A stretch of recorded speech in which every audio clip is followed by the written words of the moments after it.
Yeah, I'll always be a metalhead. Nothing can take that away from me. Right. I mean, not jail, not people, not religion, not anything. I'll always be a metalhead, metalhead, metalhead, metalhead, metalhead, metalhead, all right.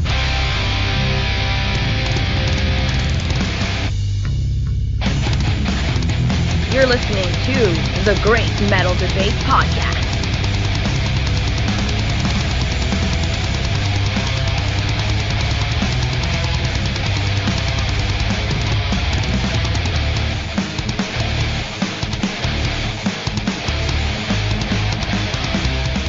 Welcome back, metalheads, to another episode of the Great Metal Debate Podcast. Today, we have another glorious album review, and we'll be talking about the new release from German power metal group Victorius. This is their follow-up to their 2018 EP. First of all, I love how they turned their sequel into a full-length album instead of just another short EP. I bought their Dinosaur Warfare Legend of the Powersaurs on CD back in 2019, and it was my first introduction to the band. I used to listen to it in my old car all the time. One thing that I love about this band is their catchiness.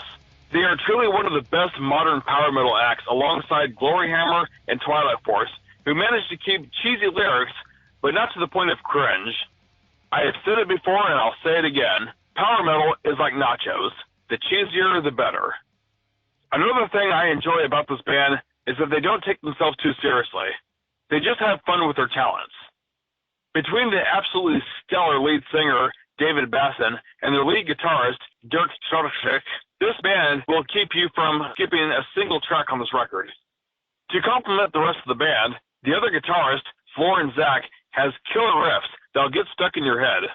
Their drummer, Frank Koppe, makes his beats fall perfectly in line with the music. The groovy bass lines are provided by Andreas Dockhorn as a flawless backdrop. The band showcases their tight musicianship. Everything is in sync regardless of who the sound engineer is. I also got to tip my hat to the producer at Napalm Records for having Imperial Sound Studio in Germany mix this album and Studio Friedman in Gothenburg for mastering it.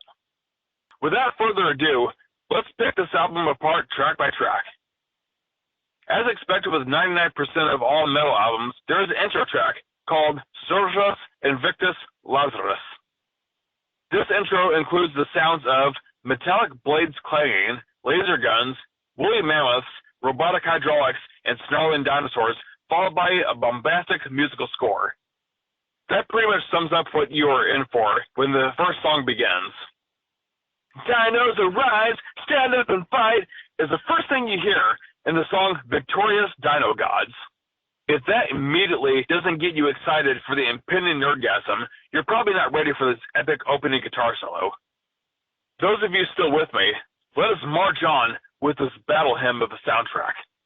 If this song doesn't make you feel like you're listening to the theme song of your favorite Saturday morning cartoon, then you might have missed out during childhood. The next song was the second single dropped prior to the album's release. The song is titled Mighty Magic Mammoth, and it is every bit as triumphant as it sounds. In fact, there is a lyric in this song that says, "Triumphant elephant, lead us to the promised land."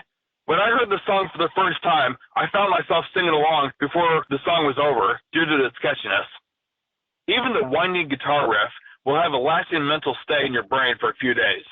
Let's face it, this song is a bop and a total earworm in the best possible way. Mighty Magic Mammoth. See, I'm singing along even as I'm reviewing this, or at least until the next track, which is hilariously titled Jurassic Jet Fighters. If you're not imagining Transformers from the 1990s TV show called Beast Wars, you might just lack the ability to vibe with the style of power metal. And that's okay. I know that this type of music isn't for everyone. Hell, I know that Gomthog Metallicus prefers the prog power stuff way more than the intentional cornball that this is meant to be. But come on, the song is literally about robot pterodactyls that shoot laser beams, and it's fantastic. I also love the fact that in the middle of the song, you hear a voice of a pilot saying through a radio, "Welcome to the danger zone," which is a nod to the Kenny Loggins song for the original Top Gun movie. The next song is yet another catchy earworm, and it's the first single put out for the album. It's called Dinos and Dragons. You know, I could be wrong, but I am almost certain that any of the guys in this band could whip my ass in a Yu-Gi-Oh! Duel or a game of Magic the Gathering. Dungeons and Dragons? Forget it. I'm toast. Dinos and Dragons is yet another slapper that'll have you singing along and saying, "Whoa!" after each chorus. Katana Kingdom Rising focuses more on the perspective of ninjas in the war against the Powersaurs. The guitar riff in this one is much more galloping. It will entice the listener to bob their heads for the entire duration. God of Roar is an obvious parody, but still is an enjoyable listen, especially with a face-melting guitar solo. It's one of the shorter and more repetitive songs, which creates a good balance. The third single for this album is the next track, called Night of the Nuclear Ninja, which had a lyrical video. Triceratops is a comically written song with some funny and completely ridiculous lyrics. It's about the strong and powerful tricep muscles on a triceratops that are capable of, quote, running faster and faster until you reach the speed of light. I'm envisioning this beast in an anime doing a Naruto run. Tyrannosaur Skill. Oh, man. Speaking of Yu-Gi-Oh!, imagine if the monster card called Cyber Dinosaur were to come to life and somehow begin flying through outer space. That's the song in a nutshell, and it's yet another banger. Gosh, this album is every geek's wet dream. Onto the topic of ninjas, Shadow of the Shinobi is another brief cutaway from the Powersaurs, but is still a kick-ass song nonetheless.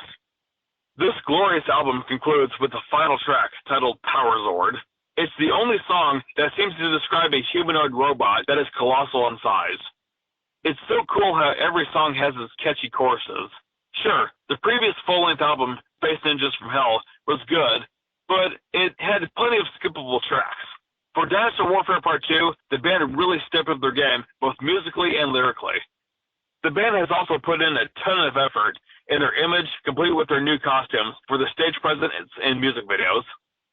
The Great Ninja War is definitely my new favorite Victorius album, and is also one of my top favorite albums of the year. So I'm going to give this one a solid, well-deserved 9.8 out of 10. Be sure to support this wonderful power metal act by purchasing their music through their Bandcamp or the Napalm Records website.